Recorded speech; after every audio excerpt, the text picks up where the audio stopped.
మాజీ ముఖ్యమంత్రి వైఎస్ జగన్మోహన్ రెడ్డి ఈరోజు వైఎస్ఆర్సీపీ విద్యార్థి విభాగం నాయకులందరితో సమావేశం ఏర్పాటు చేసుకోవడం జరిగింది. ఏదైతే విశాఖపట్నం వేదికగా మరొక వారం రోజుల్లో జరగబోతున్నటువంటి సిఐఏ సమ్మిట్ ని దృష్టిలో ఉంచుకుని ఒక పక్క కూటమి ప్రభుత్వం ఏర్పాట్లో బిజీగా ఉన్నటువంటి సమయంలో వైఎస్ జగన్మోహన్ రెడ్డి ఈ విద్యార్థి విభాగం నాయకులతో సమావేశం ఎందుకని చెప్పేసి అనేక మందిలో ఉన్నటువంటి ప్రశ్న. మరైతే ప్రస్తుతం ఇదంతానికి సంబంధించి పూర్తి విషయాలు తెలుసుకుని మాట్లాడుతున్నారు సీనియర్ జర్నలిస్ట్ దేవి శ్రీనివాస్ గారు. సార్ నమస్కారం. నమస్తే సార్, ఒక పక్క వైజాగ్ మరొక వారం రోజుల్లో అంతర్జాతీయంగా అనేక పారిశ్రామికవేత్తలకి వేదికగా మారబోతున్నట్లు ఇప్పటికే నారా చంద్రబాబు నాయుడు గారు, లోకేష్ గారు అనేక దేశాలు తిరిగి విదేశీ ప్రతినిధులను ఆహ్వానించడం జరిగింది. దాదాపు 40 దేశాల నుంచి ప్రతినిధులు రాబోతున్నట్టు సమాచారం. అయితే జగన్మోహన్ రెడ్డి గారు ఈరోజు వైఎస్ఆర్సీలో ఈ విద్యార్థి విభాగ అనుబంధ నాయకులందరితో కూడా సమావేశం ఏర్పాటు చేసుకుని ఏం చర్చించారని చెప్పేసి ఎవరికి అర్థం కావట్లేదు.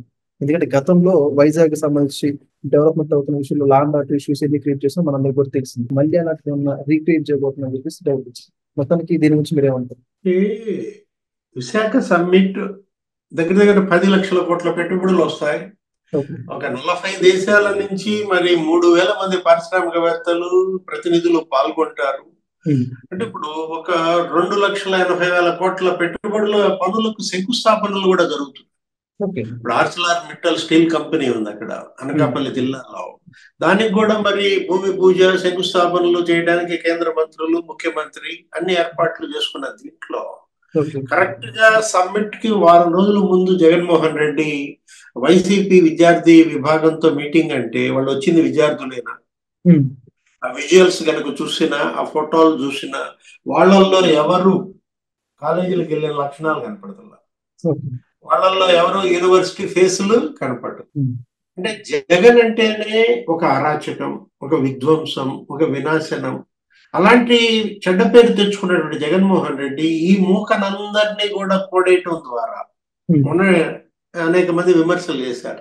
అసలు ఇది ఒక రాజకీయ పార్టీయే కాదు, ఇది ఒక క్రిమినల్స్ గ్యాంగ్ అన్నారు. అంటే ఒక నేరస్తుల ముఠా. రాజకీయ పార్టీ కానే కాదు అని చెడ్డ పేరు తెచ్చుకున్న పార్టీ నిన్నటి సమావేశం.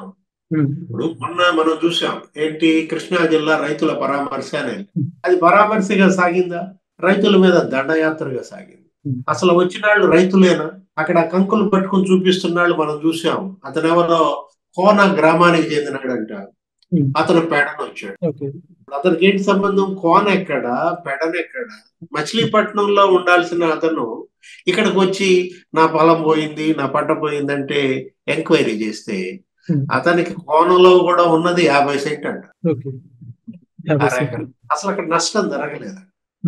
అంటే ఎలా ఇతను ఒక అరాచక శక్తులకు రైతులు ముసుగేస్తాడు, లేకపోతే విద్యార్థులు ముసుగేస్తాడు. ఇప్పుడు వాళ్ళతో ఏమని మాట్లాడాడు? మీరంతా తులసి మొక్కల్లా ఎదగాలన్నాడా? ఈ తులసి మొక్క ఆ తులసి మొక్కలకి చెబుతుందా?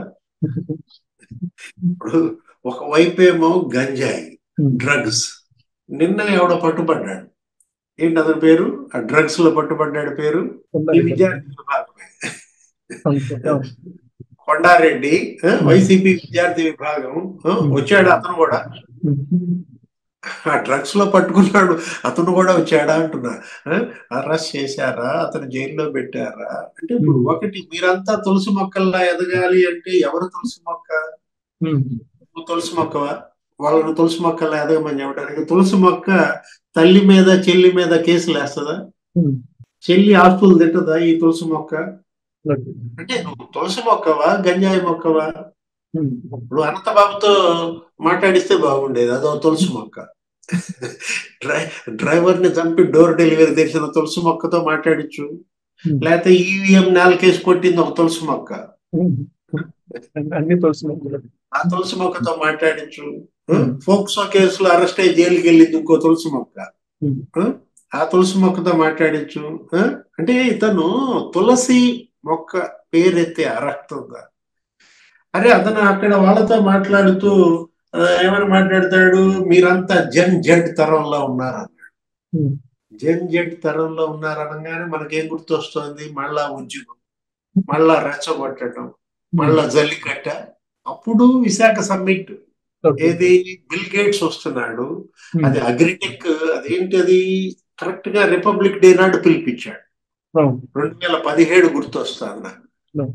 ఏమని జల్లికట్టు తరహాలో అందరూ బీచ్ ర్యాలీ పెట్టండి, ప్రత్యేక హోదాని చంద్రబాబు సమాధి చేస్తున్నాడు, ప్రత్యేక హోదా తేవాలా, యువతకు ఉపాధి కావాలా అంటూ ఫీజు పోర్ అంటూ దీక్షలని, విశాఖలో బీచ్ ర్యాలీ అని ఆ రోజు ఎయిర్పోర్ట్ లో పెద్ద బైఠాయించాడు. అవును. మళ్ళా రేపు కూడా వెళ్తాడా విశాఖ? మళ్ళా మనకి అది రిపీట్ అవుద్దా అనిపిస్తోంది. ఏది సమ్మిట్ జరిగే లోపు జగన్మోహన్ రెడ్డి మళ్ళా విశాఖ టూర్ పెట్టుకుని మళ్ళా విశాఖ ఎయిర్పోర్ట్ లో డ్రామా ఆడతాడా? అంటే ఇవాళ అతను ఏమని మాట్లాడాడు, ఇంకొక మాట కూడా చెప్పాడు, ఈ రాష్ట్రం మనది, ఈ రాష్ట్రం బాగు కోసం మనం అందరం పనిచేయాలి. నీకు నిజంగా ఆ స్పిరిట్ ఉంటే అసెంబ్లీకి వెళ్ళు, అసెంబ్లీ నీది కాదా? ఈ రాష్ట్రం మనదంట, అసెంబ్లీ అయింది కాదంట. ఏమన్నా సింక్ అవుతున్నాయా? అంటే ఈ రాష్ట్రం బాగు కోసం మనందరం పనిచేయాలంటాడు. అంటే ఇప్పుడు తను మాట్లాడేది ఒకటి, చేసేది ఒకటి, చెప్పేది ఒకటి, చేసేది ఒకటి అనమాట. అసలు చెప్పేదానికి చేసేదానికి అసలు ఏం మాత్రం సింక్ కానటువంటి వ్యక్తి. కల్మషం లేని రాజకీయం మీతోనే ప్రారంభం అవుతుందంటాడు.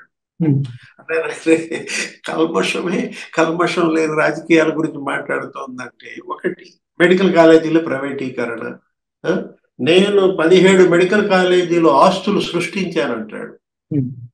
ఏంటి ఈయన సృష్టించిన ఆస్తులు? ఈయన చెప్పిన 17లో భూమి మీద ఉన్నది 6, ఆ 11 అసలు భూమి మీద లేవు, గాలిలో ఉన్నాయి.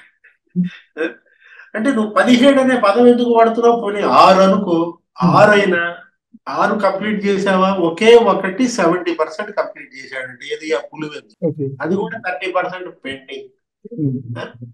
5,000 కోట్లతో అయిపోతాయి, ఎందుకని మెడికల్ కాలేజీలు కట్టట్లేదు అంటాడు. నువ్వెందుకని కట్టలేకపోయావు? ఇప్పుడు అది 8,000 కోట్లు అవుతుంది. 1 కోటి సంతకాలు సేకరణ అని పెట్టాడు, అందరినీ బెదిరించి సంతకాలు పెట్టిస్తున్నారంట. ఆటోల్లో వెళ్ళే వాళ్ళని, బస్సుల్లో వెళ్ళే వాళ్ళని, దిగండి సంతకం పెట్టి ఎక్కండి అని చెప్పి బెదిరించి సంతకాలు పెట్టించు. దానికోసమేనా ఇప్పుడు ఈ విద్యార్థులు పిలిపించింది? అతను ఏంటి ఎందుకంత రగిలిపోతున్నాడు నాకైతే అర్థం. ఇప్పుడు 10 లక్షల కోట్ల పెట్టుబడులు వస్తున్నాయి. రేపటి విశాఖ సమ్మిట్ లో దగ్గర దగ్గర 40 దేశాలకు చెందినటువంటి 3,000 మంది ప్రధానమంత్రి కూడా వస్తాడని అంటున్నారు, కేంద్ర మంత్రులు వస్తున్నారు, మరి ముఖ్యమంత్రి వస్తున్నారు. ఒక 2,80,000 కోట్లతో శంకుస్థాపనలు చేస్తున్నారు. అంటే పెట్టుబడులు వస్తుంటే నువ్వు రగిలిపోతున్నావా? నీ హయాంలో రాలేదు, తరిమేశావు. ఇప్పుడు ఇప్పటికే 10 లక్షల కోట్ల పెట్టుబడులు వస్తున్నాయి. రేపు సమ్మిట్ లో ఇంకో 10 లక్షల కోట్ల పెట్టుబడులతో ఎంఓయూలు 419 ఎంఓయూలు చేసుకుంటున్నారు. అక్కడ ఏర్పాట్లలో ప్రభుత్వం బిజీగా ఉంటే దాన్ని ధ్వంసం చేసే ఏర్పాట్లలో జగన్ బిజీగా ఉన్నాడా? ఇదెక్కడి గోల? ఏ రాష్ట్రంలోనా ఇది ఉందా? ఇప్పుడు ప్రజలే ఉన్నా నీకు అవకాశం ఇవ్వకపోతే వాళ్ళని తప్పు పట్టచ్చు. వాళ్ళు నిన్ను 5 ఏళ్ళు ముఖ్యమంత్రిగా పెట్టుకుంటే ఏం చేసావు నువ్వు? వాళ్ళకు ఒక కంపెనీ తెచ్చావా? ఒక యువతకి నువ్వేమన్నా ఉద్యోగం వేయించావా? ఉన్న ఉద్యోగాలన్నీ నాశనం చేశావు, తరిమేశావు. అంటే యువత పేరెత్తే అర్హత జగన్మోహన్ రెడ్డికి ఉందా? యువతే కదా రగిలిపోయారు. 30% నిరుద్యోగం వెంకట్. ఏది ఆంధ్రప్రదేశ్ లో జగన్ 5 ఏళ్లలో దేశంలో నిరుద్యోగ శాతం కన్నా ఆంధ్రప్రదేశ్ లో రెట్టింపు చేశాడు. నేను చెప్తుంది గ్రాడ్యుయేట్స్ అన్ఎంప్లాయ్మెంట్, పట్టభద్రుల్లో నిరుద్యోగిత దేశంలో 15% ఉంటే, అంటే దేశవ్యాప్తంగా, ఆంధ్రప్రదేశ్ లో 30%. అంటే అదేమంటే ఏమంటాడు, అబ్బే అసలు నేను ఐబీ సిలబస్ తెచ్చా, సిబిఎస్ఈ సిలబస్ తెచ్చా, బెండపూడి కథలు చెప్తాడు. బెండపూడి స్కూల్ నీకు తెలుసు కదా, వాళ్ళతో ఏదో మక్కి బట్టించి 4 ఇంగ్లీష్ మాటలు చెప్పించి సినిమా చేశాడు. తర్వాత డిఈఓ తనిఖీకి వెళ్తే బయటపడింది. వేరుమన్నారు పిల్లలు. అంటే ఇప్పుడు ఇంగ్లీష్ మీడియం అసలు నీదా? నేను తెచ్చాను ఇంగ్లీష్ మీడియం, చంద్రబాబు రద్దు చేశాడు. ఇంగ్లీష్ మీడియం ప్రభుత్వ పాఠశాలల్లో ప్రవేశపెట్టిందే చంద్రబాబు. కాకపోతే చంద్రబాబు ఏం చేశారు, 2014-19లో ఎవరిష్టం వాళ్ళది. చదువుకునేవాడు విద్యార్థి డిసైడ్ చేసుకుంటాడు తనకి ఏ మీడియం కావాలి. ఆ విద్యార్థి తల్లిదండ్రులు డిసైడ్ చేస్తాడు తన బిడ్డ ఏ మీడియంలో చదువుకో. ఇది చంద్రబాబు ఇచ్చిన విధానం. నువ్వేం చేసావు? బలవంతంగా రుద్దాలని చూసావు, దాన్ని కూడా స్కామ్ చేసావు. బైజూస్ సిలబస్ అరే 500 కోట్లు, అరే అది 500 కోట్లు స్వాహా అయింది, అది వేస్ట్ అయిపోయింది, అది అందుకు పనికిరాల సిలబస్. మళ్ళా ఇంకో 500 కోట్లతో మళ్ళా ఇంకో సిలబస్ అని వాళ్ళతోనే తయారు చేయించాడు. 1000 కోట్లు బైజూస్ వాళ్ళకి దోచిపెట్టావే. నువ్వు తిన్నావా? నీ వాళ్ళు పంచుకున్నారా? బైజూస్కి ఎంత చేరింది? కానీ 1000 కోట్లు కాంఫర్ట్. నాడు నేడు 8000 కోట్ల స్కామ్. అటు స్కూల్ బిల్డింగ్లు కానీ, ఇటు హాస్పిటల్ బిల్డింగ్స్ కానీ. అరే హెచ్ఎంలకి గుండెపోటు తెప్పించాడు. 23 యాప్లు టీచర్లతో అప్లోడ్ చేయించాడు. ఇవాళ సింగపూర్ పంపిస్తున్నాడు ఏంటి టీచర్స్ ని లోకేష్ బాబు. దగ్గర ఏంటి ఒక 78 మంది టీచర్లు ఉత్తమ ఉపాధ్యాయ అవార్డులు వచ్చిన వాళ్ళు 90 మంది ఏమో అక్కడ బోధనా పద్ధతుల పరిశీలనకు సింగపూర్ వెళ్తున్నారు టీచర్స్. అయితే ఇప్పుడు విద్యార్థి విభాగానికి సంబంధించిన నాయకుల సమావేశాల్లో ఆయన గతంలో చేసిన విద్యా సంస్కరణలు కూడా ప్రస్తావించడం జరిగిందని వార్తలు వస్తున్నాయి సార్. ఏంటంటారు ఆయన విద్యా సంస్కరణలు అంటారు ఏంటంటే? అంటే ఇప్పుడు జెడ్ తరం అనగానే మనకు గుర్తొస్తుంది ఏంటి? జగన్ గంజాయి తరమా? ఇది జెడ్ తరమా లేకపోతే జగన్ గంజాయి తరమా అని అడుగుతున్నా. ఇప్పుడు గంజాయి, డ్రగ్స్ మాఫియా ఇవాళ ఆంధ్రప్రదేశ్ అంటేనే గంజాయి కేరా పట్రస్ గా చేసామే. 25,000 ఎకరాల్లో గిరిజన రైతుల్ని నువ్వు బెదిరించి వాళ్ళ పొలాల్లో గంజాయి సాగు చేయించారు. ఆ గంజాయి తగలబెట్టినటువంటి సవాంగ్ని బదిలీ చేసి పారేశాడు. నీకు గుర్తుందో లేదో, సవాంగ్ డీజీపీగా ఉంటే మొదటేమో సవాంగ్ అన్నా అన్నాడు. ఇతను ఏం చేశాడు? గంజాయి విశాఖపట్నం వెళ్ళి అక్కడ పట్టుకున్న గంజాయి తగల పెట్టించాడు. వెంటనే జగన్మోహన్ రెడ్డి కోపం వచ్చింది, డీజీపీ తీసి పారేసి కేసరెడ్డి రాజేంద్రనాథ్ రెడ్డిని పెట్టాడు. అంటే డ్రగ్స్ ఇవాళ ఆంధ్రప్రదేశ్ అసలు కేర్ ఆఫ్ అడ్రస్ గా మారింది. ఇక్కడ బెజవాడ సత్యనారాయణపురం, గుజరాత్ లో అక్కడ పట్టుకోవటం ఏంటి డ్రగ్స్, ఇక్కడ మూలాలు బయటపడటం ఏంటి అంటే గంజాయి పైన ఇవాళ ఉక్కుపాదం మోపింది కూటమి ప్రభుత్వం. నిన్నే హోమ్ మినిస్టర్ అనిత మాట్లాడుతున్నారు. ఆకే రవికృష్ణ ఆధ్వర్యంలో ఈగిల్ ఏంటి ఇవాళ గంజాయిపై ఉక్కుపాదం మోపింది. ఈ రోజు అసలు గంజాయి సాగు ఆంధ్రప్రదేశ్ లో లేకుండా పోయింది. ఎక్కడో ఒడిస్సాలోనో ఎక్కడో జరుగుతోంది, ఏఓబి అక్కడ బోర్డర్ అవతల ఒడిస్సాలో.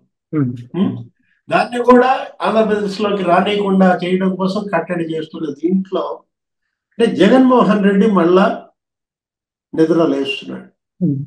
జగన్మోహన్ రెడ్డి అనే భూతం మళ్ళా నిద్ర లేస్తోంది అనమాట. నిన్న మచిలీపట్నం పర్యటన అదే చెప్తోంది, ఈ రోజు విద్యార్థి విభాగం సమావేశంలో అతని మాటలు అదే చెప్తున్నాయి. తస్మాత్ జాగ్రత్త. ఈ భూతాన్ని భూస్థాపితం గనక చెయ్యకపోతే కష్టం. ఇది ఆంధ్రప్రదేశ్ ను మాత్రం వదలబొమ్మాలి, వదల అంటున్నాడు. Thank you sir. నమస్తే. Please subscribe to Leo News for more videos.